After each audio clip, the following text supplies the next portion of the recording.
Hello, wonderful people. Thanks for joining today. We're going to talk a little bit about symptoms and root causes, because this is something that, as a coach, I see a lot, and I know a lot of you do as well. We, as we've talked about before, have this kind of innate desire to fix things, right? See a problem, fix a problem. And that's all well and good. That treats us really well when we know what the actual problem is. But most of the time, we're actually fixing symptoms of the problem. What does this look like? I've got clients who show up and they say they want to stop smoking, and I tell them that sure, we can focus on that, but where else in their lives are they having trouble putting down something that they know doesn't serve them? And oftentimes they've got ready examples. They struggle with eating the right things, sticking to a diet. They struggle with exercise. They struggle with being kind to themselves. They struggle, right? And if all we do is we go and we fix the symptom and we get them to a point where they're not smoking anymore, we've really kind of sold them short. Because A, they're going to develop another behavior that exhibits the root cause. And B, it's going to be a short-lived success.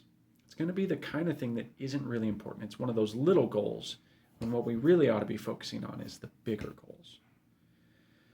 So that's why I'm always trying to help people get to the root cause of their symptoms.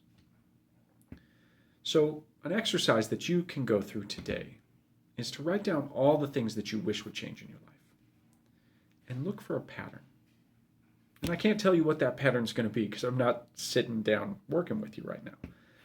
But look for a pattern. You're really good at knowing yourself when you sit down and you take the time. Look for a pattern.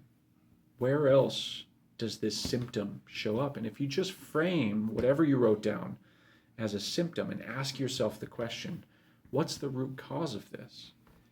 Oftentimes, you're able to actually identify it pretty, maybe not easily, but pretty quickly on your own.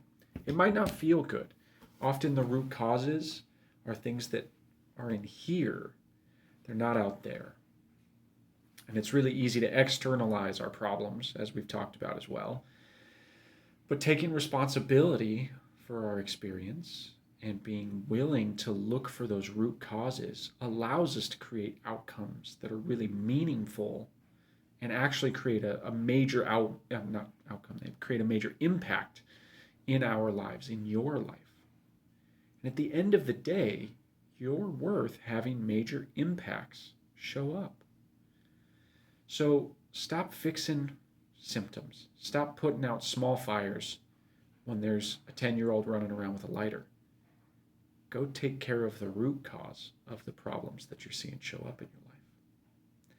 That's all I've got today. I hope that's helpful, and I hope you're able to identify some of your root causes that'll help you change. Have a wonderful day, and I look forward to talking to you again soon.